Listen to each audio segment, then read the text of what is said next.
Plus two കഴിഞ്ഞ കുട്ടികൾക്ക് demanded ആയിട്ടുള്ള കോഴ്സ് പലർക്കും ഇങ്ങനെ അങ്കലാപ്പുണ്ട് ഏത് കോഴ്സ് എടുക്കണം അങ്ങനെ എങ്ങനെയാണ്.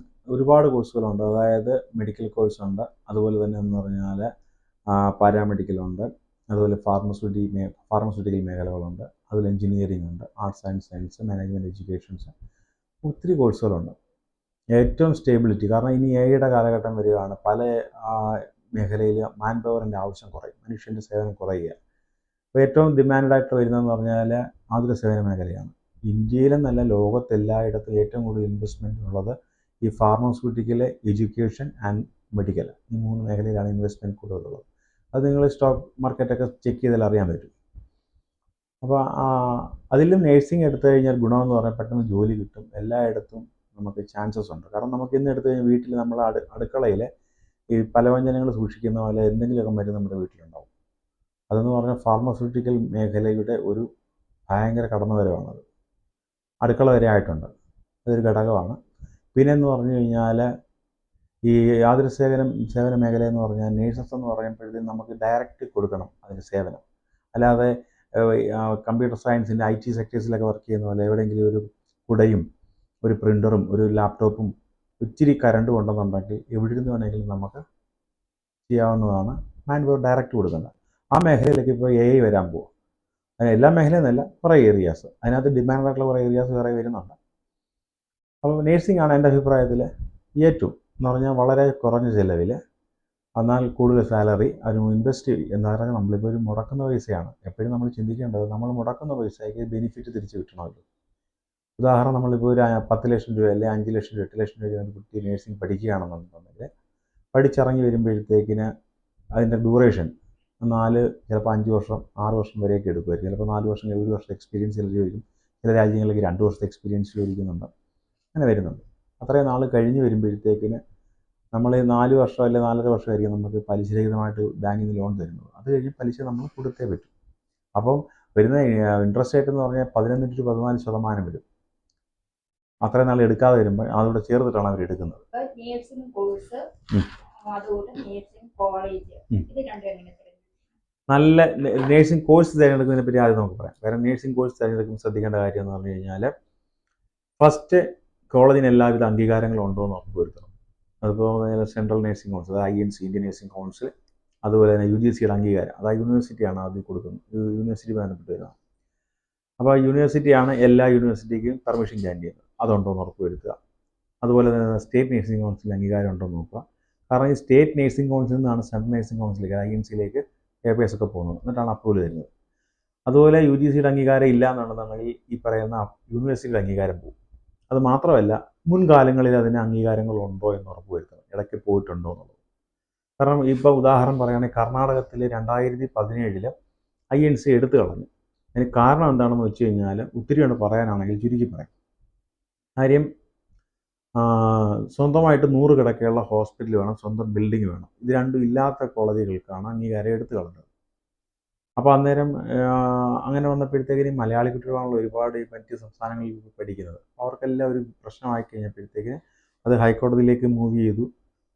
മാനേജ്മെൻറ്റ് അസോസിയേഷൻ കർണാടകയിലുള്ള എല്ലാ കോളേജുകളും ചേർന്നു. അപ്പോൾ അവർ പറഞ്ഞ റീസൺ ഇത്രയാണ്, കോടതി കൊടുത്ത തെളിവ്. ഈ INC ഒരിക്കലും പേപ്പർ വാലിഡേറ്റ് ചെയ്യുന്നില്ല, INC ഒരിക്കലും സിലബസ് ഇടുന്നില്ല, INC ഈ പറഞ്ഞ എക്സാം കണ്ടക്ട് ചെയ്യുന്നില്ല. എന്ന് പറയാം, INC സിലബസ് ഇടുന്നില്ല, എക്സാം കണ്ടക്ട് ചെയ്യുന്നില്ല, പേപ്പർ വാലിഡേറ്റ് ചെയ്യുന്നില്ല. ഈ 3 കാരണങ്ങൾ. അപ്പം അങ്ങനെ വന്നപ്പോഴത്തേന് ആ കർണാടകത്തിൽ തീരുമാനം ഹൈക്കോടതി എടുത്തു, INC ഇല്ലാതെ ക്ലാസ് നടത്താം, INC വേണമെന്ന് നിർബന്ധമില്ലെന്ന്. അപ്പം അങ്ങനെ വരുമ്പോഴത്തേക്കിന് ഇന്ത്യക്ക് വെളിയിൽ പോകണമെങ്കിൽ മറ്റു സംസ്ഥാനത്തേക്ക് ജോലി ചെയ്യണമെന്നുണ്ടെങ്കിൽ ബുദ്ധിമുട്ടാണ്. അത് വീണ്ടും അത് സുപ്രീം കോടതിയിലേക്ക് പോയി. സുപ്രീം കോടതി ഇതേ വാദഗതി സുപ്രീം കോടതിയിൽ അവർ ഉന്നയിക്കുകയും അങ്ങനെ സുപ്രീം കോടതി അങ്ങനെ തന്നെ പറയുകയുണ്ടായി. പക്ഷേ അതിന് ശേഷമാണ് കേന്ദ്ര സർക്കാർ പുതിയ നിയമങ്ങൾ കൊണ്ടുവന്നത്, നെയ്റ്റിനകത്ത് ഉൾപ്പെടുത്തുകയും. വടക്കിനിലൊക്കെ ആദ്യം ആയിക്കഴിഞ്ഞു. ഇപ്പം നമുക്കിപ്പോൾ സൗത്ത് സോണിൽ കേരളത്തിൽ ഈ വർഷം നീറ്റ് വരികയാണ്. തമിഴ്നാട്, കർണാടക മാത്രമേ ഉള്ളൂ പ്രശ്നമില്ലാതിരിക്കുന്നത്. അതും ആൾറെഡി തമിഴ്നാട് ഈ നഴ്സിംഗ് കോളേജുകൾ സ്റ്റാർട്ട് ചെയ്ത കാലം മുതൽ എക്സാം നടത്തിക്കൊണ്ടാണ് കുട്ടികളെ റിക്രൂട്ട് ചെയ്തുകൊണ്ടിരുന്നത്. കർണാടക എന്ന് പറഞ്ഞാൽ വേറൊരു കാര്യമുണ്ട്, ഇന്ത്യയിൽ ആദ്യമായിട്ട് സ്വകാര്യവൽക്കരിച്ച യൂണിവേഴ്സിറ്റി കർണാടകയാണ്. അപ്പോൾ ഒരു ഫേമസ് യൂണിവേഴ്സിറ്റി വെളിയിലേക്ക് ചെന്ന് കഴിഞ്ഞാൽ രാജീവ് യൂണിവേഴ്സിറ്റി അങ്ങനെ ഒരു പേരുണ്ട്. പക്ഷേ അത് മുതലെടുത്തുകൊണ്ട് ഒത്തിരി കാര്യങ്ങൾ ഇല്ലീഗലായിട്ട് പറയുന്ന ഒരു ഫെസിലിറ്റി ഇല്ലാതെ 88% കോളേജുകൾ നിലവാരത്തിൽ താഴെയുള്ളവർ സർക്കാർ പറഞ്ഞ മാനദണ്ഡങ്ങൾ പാലിക്കുന്നില്ല. ഈ 100 കിടക്കയെന്ന് പറഞ്ഞാൽ ഒന്നുമില്ല.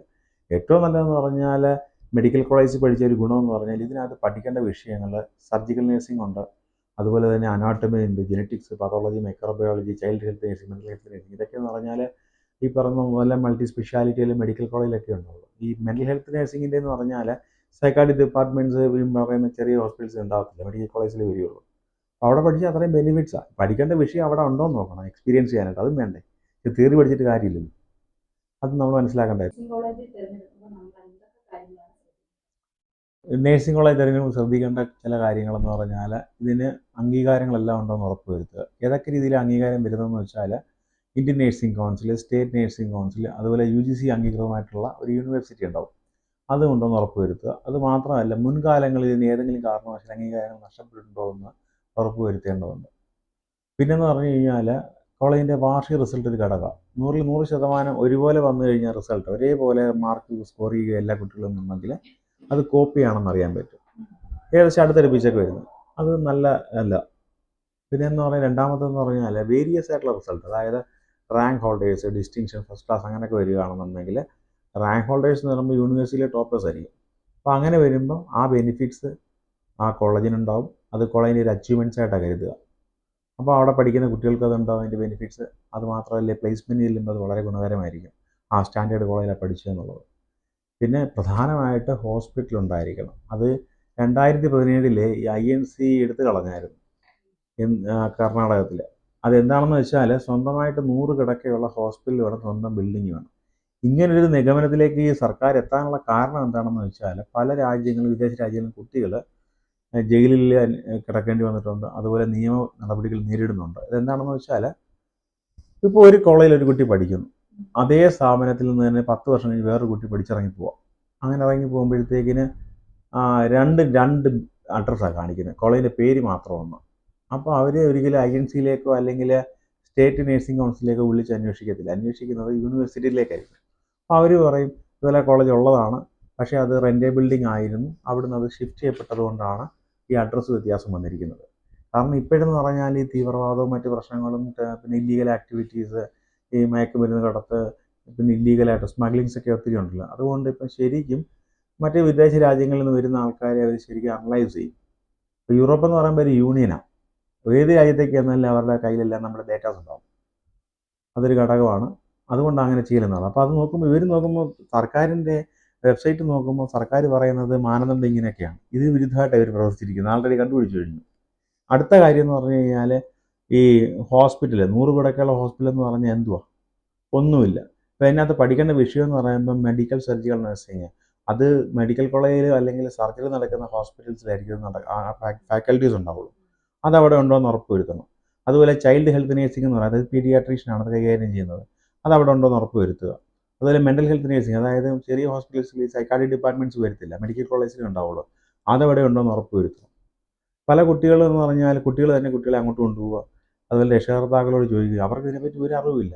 ആ കുട്ടികൾ പോലും പഠിച്ചു കഴിഞ്ഞാൽ അറിയുന്ന ഓരോ അതിനകത്ത് പ്രശ്നങ്ങൾ പോലും അവർക്ക് നല്ല നോളജില്ല, കാരണം അവർ കണ്ടിരിക്കുന്ന അത്തരത്തിലുള്ള കോളേജുകളായിരിക്കും. അതുകൊണ്ട് ഈ കോളേജിന് ഗ്രേഡ് ഉണ്ട് ഒരുപാട്, അത് A ഗ്രേഡ് കോളേജ്, NAAC-ൻ്റെ അക്രഡിറ്റേഷൻസ്, അതുപോലെ ഹോസ്പിറ്റൽസിനാണ് NABH അക്രഡിറ്റേഷൻസ്, അതിനകത്ത് MHRD ഗോൾഡ് പൊസിഷൻസ് ഉണ്ട്, AA+ ഗ്രേഡ് വരും, അങ്ങനെ ഒത്തിരി ഉണ്ട്. പിന്നെ നമ്മൾ മെയിനായിട്ട് ശ്രദ്ധിക്കേണ്ട ഒരു കാര്യം എന്ന് പറഞ്ഞാൽ ഒരു പ്രൊഫഷണൽ കോഴ്സ് ഏതെടുത്താലും 100% ഹാജർ വേണം. അത് അങ്ങനെ വെച്ചിട്ടാണ് അവർ മെഷർ ചെയ്യുന്നത്, ഈ കുട്ടി എങ്ങനെയുള്ള ആളാണെന്നുള്ളത് മുന്നേ പിന്നെ നമ്മളെ അറിയത്തില്ല അവർക്ക്. അപ്പോൾ പഠന സമയത്തുള്ള കമ്മിറ്റ്മെൻറ്റ്സ് അളക്കുന്ന ഈ ഹാജർ നിലവാരം വെച്ചിട്ടാണ്. 100% ഹാജരുണ്ടെങ്കിൽ ആ കുട്ടി അവർ എടുത്തിരിക്കും. അതുപോലെ 85% ഹാജരിൽ താഴെ വന്നു കഴിഞ്ഞാൽ പരീക്ഷയ്ക്ക് ഇരുത്തുകയില്ല. അങ്ങനെ വന്നാൽ എന്നാ സംഭവിക്കുന്നത്, മെഡിക്കൽ സർട്ടിഫിക്കറ്റ് നമ്മൾ കൊടുക്കുമായിരിക്കും. ആ മെഡിക്കൽ സർട്ടിഫിക്കറ്റ് എന്ന് പറഞ്ഞാൽ ഇതിനകത്തൊരു പിന്നെ ഒരു വലിയ പ്രശ്നം കിടപ്പുണ്ട്. കാരണം മെഡിക്കൽ സർട്ടിഫിക്കറ്റ് അങ്ങനെ കൊടുത്തു കഴിഞ്ഞാൽ ഈ കുട്ടി ഫിസിക്കലി ഫിറ്റിലെന്ന് തെളിഞ്ഞു കഴിഞ്ഞു, അങ്ങനെയുള്ളവരെ ആരെടുക്കും? ഇതൊരു പ്രശ്നമല്ലേ, അത് നമ്മൾ മനസ്സിലാക്കുക. പിന്നെ വാർഷിക റിസൾട്ട് പിന്നെ വേരിയസ് ആയിട്ട് വന്നാൽ നല്ലതാണ്. ഇത് മാത്രമല്ല ഇത്ര കുട്ടികൾക്ക് ഇത്ര ആനുപാതികമായിട്ട് ഇത്ര റേഷ്യോ ഉണ്ട്, അതായത് ഇത്ര ശതമാനം ഫാക്കൽറ്റീസ് വേണമെന്നുള്ളത്, അതൊക്കെ ഒരു ഘടകങ്ങളൊക്കെ, അതൊക്കെ ഉണ്ടോ എന്നുള്ളത് ഉറപ്പ് വരുത്തേണ്ടതുണ്ട്. പിന്നെ അടിസ്ഥാനപരമായ സൗകര്യങ്ങൾ, റിക്രിയേഷൻ, നമുക്ക് മാനസിക ഉല്ലാസത്തിന് വേണ്ടിയിട്ട് അവിടെ സർക്കാർ പറയുന്നുണ്ട് ചെറിയ ജിംനേഷ്യം വേണമെന്നും, അല്ലെങ്കിൽ ചെസ്, ക്യാരംസ് പോലുള്ള സംഭവങ്ങൾ കളിക്കാൻ, കായിക വിനോദങ്ങൾ ഏർപ്പെടാൻ ചെറിയ ചെറിയ സംഭവങ്ങളൊക്കെ വേണം. ഇത് ഏത് കോളേജിലുണ്ട്? ഒട്ടുമുക്കാലും കോളേജ് ഒരു ചെറിയ ബിൽഡിങ്ങിനകത്ത് നടക്കുന്നത്. താഴെ ചിലപ്പം പ്ലേ സ്കൂളായിരിക്കും, ചിലപ്പോൾ പ്രൊഫഷണൽ സ്റ്റോഴ്സ് ആയിരിക്കും, അതിൻ്റെ മണ്ടയ്ക്കായിരിക്കും സ്കൂൾ കോളേജൊക്കെ വരുന്നത്. അപ്പോൾ അങ്ങനെ ഒത്തിരി കോളേജുകളുണ്ട്. അതൊന്നും പാടില്ല. ഇത് ഇനിയുള്ള കാലം നമ്മളല്ല മാൻ പവർ വെച്ചിട്ടല്ല ഇതെല്ലാം അനലൈസ് ചെയ്യുന്നത്. AI വരാൻ പോവാം.